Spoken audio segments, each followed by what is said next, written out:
AI, 요즘 직장에서 이것 빼고 얘기할 수 있을까요? 생산성을 어마어마하게 높여주는 정말 강력한 기회지만 동시에 우리 팀의 전문성이나 일의 의미까지 위협할 수 있는 그런 양날의 검이기도 하죠. 자, 이렇게 복잡한 AI 시대를 성공적으로 이끌기 위해서 모든 리더가 반드시 풀어야 할 5가지 핵심 긴장 관계에 대해 오늘 한번 깊게 파헤쳐 보겠습니다. AI가 가진 이 역설을 폴란드 의사들의 암 진단 사례가 아주 명확하게 보여주는데요. AI의 도움을 받았더니 진단 정확도가 급적으로 높아졌어요. 근데 진짜 놀라운 건 뭐냐면요. AI 없이 혼자 진단할 때의 실력은 오히려 떨어졌다는 겁니다. 이게 비단 의학계만의 얘기가 아니에요. 창의적인 글쓰기 분야에서도 똑같은 현상이 나타났습니다. 처음엔 AI가 창의력의 불꽃을 막 지펴주는 것 같았는데 결국엔 모두를 비슷비슷한 생각의 틀 안에 가둬버렸죠. 보세요. AI는 우리를 더 뛰어나게 만들면서 동시에 더 무능하게 만들 수도 있다는 겁니다. 바로 이 모순, 여기서부터 오늘 이야기를 시작해 보려고 합니다. 그럼 리더는 뭘 해야 할까요? 정답은 선택이 아니라 균형입니다. AI를 도입할 거냐 말 거냐의 문제가 아니고요. 마치 이 다리 위에서처럼 어떻게 균형을 잡을 것인가를 고민해야 한다는 거죠. 뛰어난 리더들은 AI를 구원자나 파괴자, 이렇게 흑백으로 보지 않아요. 대신 서로 막 부딪히는 힘 사이에서 최적의 지점을 찾기 위해 끊임없이 질문합니다. 그 긴장 자체를 관리하는 데 집중하는 거죠. 자, 그래서 오늘 우리가 다룰 5가지 긴장 관계는 바로 이겁니다. 전문가와 초보자, 통제와 자율, 수직과 수평, 속도와 신중함, 그리고 마지막으로 지시와 커뮤니티. 자, 그럼 첫 번째 긴장부터 바로 들어가 보시죠. 첫 번째, 긴장. 바로 전문가와 초보자의 문제입니다. 과연 누가 AI 혁신을 이끌어야 할까요?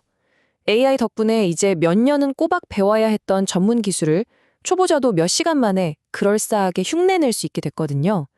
이건 엄청난 기회인 동시에 잘못하면 조직 전체를 위험에 빠뜨릴 수 있는 함정이기도 합니다. 바로 AI 슬롭이라는 문제 때문인데요.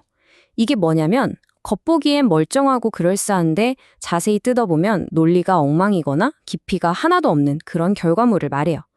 초보자의 넘치는 의욕이 전문가의 꼼꼼한 검증을 건너뛸 때 이런 슬롭이 조직에 차곡차곡 쌓이기 시작하는 거죠. 실제로 스탠퍼드대 연구를 보면 많은 기업들이 이 문제를 해결하려고 오히려 시니어 엔지니어 채용을 늘리고 있다고 해요. 자, 그럼 이 균형 어떻게 잡아야 할까요? 방법은 3가지가 있습니다. 첫째, 시작은 누구나 자유롭게 하도록 하되 마무리는 반드시 전문가의 손을 거치게 하는 겁니다. 마치 스티치 픽스가 AI로 초안을 만들고 마지막엔 인간 디자이너가 딱 결정하는 것처럼요. 둘째, 여러분 조직의 에이스들을 AI 모듈 훈련에 참여시키세요. 평범한 직원이 아니라 최고 실력자의 노하우를 AI한테 가르쳐야 진짜 배기가 나오겠죠. 마지막으로 전문가들을 중앙 타워에만 모셔두지 마시고요. 실제 업무가 이뤄지는 팀에 배치해서 현장의 문제를 직접 풀게 해야 합니다.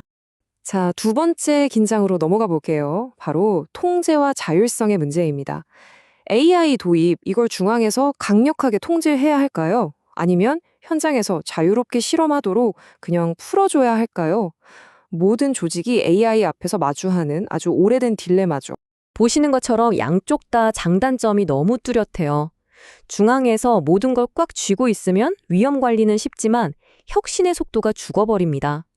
반대로 완전히 풀어주면 어떨까요? 그냥 온갖 도구들이 난립하면서 난장판이 되는 거예요. 결국 직원들은 이 앱 저 앱 전전하다가 디지털 소진 상태에 빠지고 맙니다. 혼란만 커지는 거죠. 그러니까 현명한 균형점은 이거예요. 데이터 보안처럼 규모와 안전이 핵심인 부분은 중앙에서 단단히 잡고요. 새로운 프롬프트를 시험해 보는 것처럼 학습과 속도가 중요한 건 과감하게 위임하는 겁니다. 그리고 제발 실권도 없이 최고 AI 책임자 같은 허울뿐인 직함은 만들지 마세요. 부킹닷컴처럼 아예 보안 기능이 내장된 기술을 제공해서 직원들이 안전한 울타리 안에서 마음껏 실험하게 해주는 것. 이것도 아주 좋은 방법입니다. 3번째, 긴장은 수평 조직과 수직 조직 사이의 문제입니다. AI가 오면 이제 중간 관리자 다 필요 없어진다. 조직이 완전히 평평해질 거다.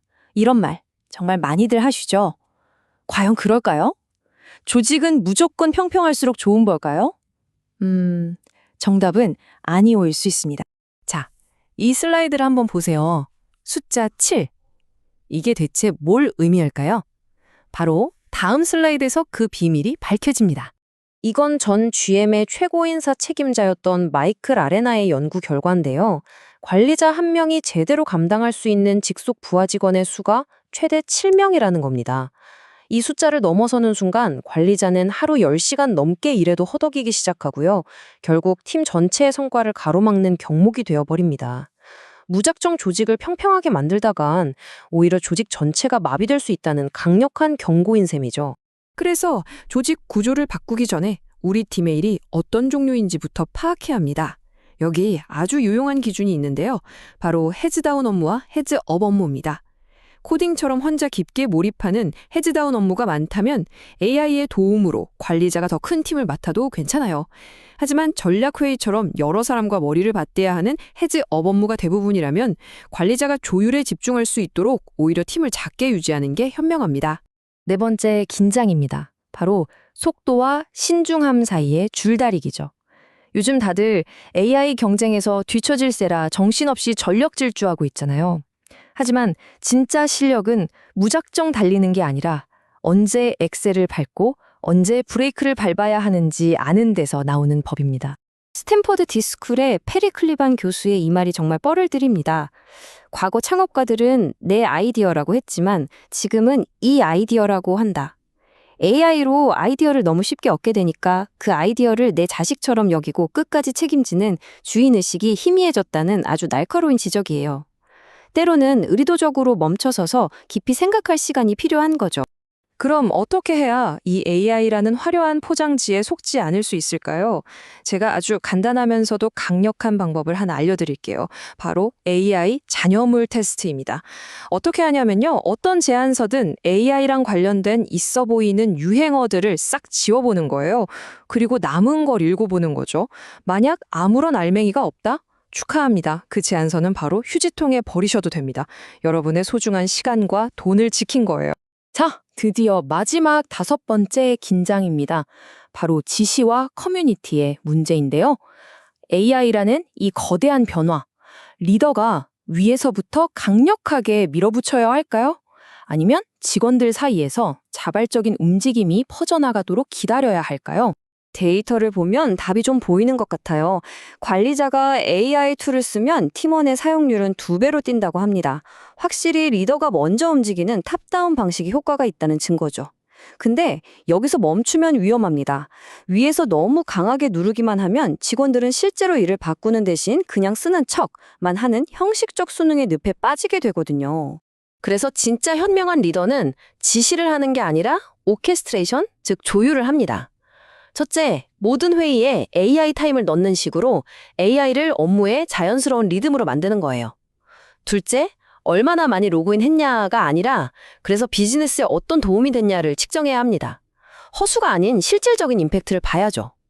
마지막으로 우버처럼 조직 곳곳에 숨어있는 AI 챔피언들을 발굴해서 그들이 자발적인 학습 커뮤니티로 이끌도록 판을 깔아주는 겁니다. 자, 이제 결론입니다. AI 시대의 진정한 리더는요, 모든 답을 아는 사람이 아니에요. 오히려 정답이 없다는 사실을 인정하고 오늘 우리가 살펴본 이 팽팽한 긴장들을 현명하게 관리하는 사람입니다. 한쪽으로 쏠리지 않고 뜨거운 호기심과 차가운 회의감을 동시에 품은 채 끊임없이 최적의 균형점을 찾아 나가는 여정. 그것이야말로 바로 리더의 역할인 거죠. 하버드 의대학장이 신입생들에게 했다는 이 말이 지금 우리에게 꼭 필요한 것 같습니다. 우리가 가르치는 내용의 50%는 결국 틀린 것으로 밝혀질 겁니다. 진짜 문제는 우리도 어느 50%가 틀렸는지 모른다는 거죠. AI에 대한 우리의 지식도 정확히 이렇지 않을까요? 지금 우리가 철석같이 믿는 사실 중 절반은 얼마 안 가 틀린 이야기가 될지도 모릅니다. 마지막으로 이 질문을 남기며 마치겠습니다. AI가 당신이 서 있는 땅을 매일같이 뒤흔드는 지금 당신의 조직이 어떻게 계속 배우고 적응하며 균형을 잡게 만들 것입니까? 정해진 답은 없습니다. 이 질문에 대한 당신만의 답을 찾아가는 그 과정 자체가 바로 AI 시대의 리더십입니다.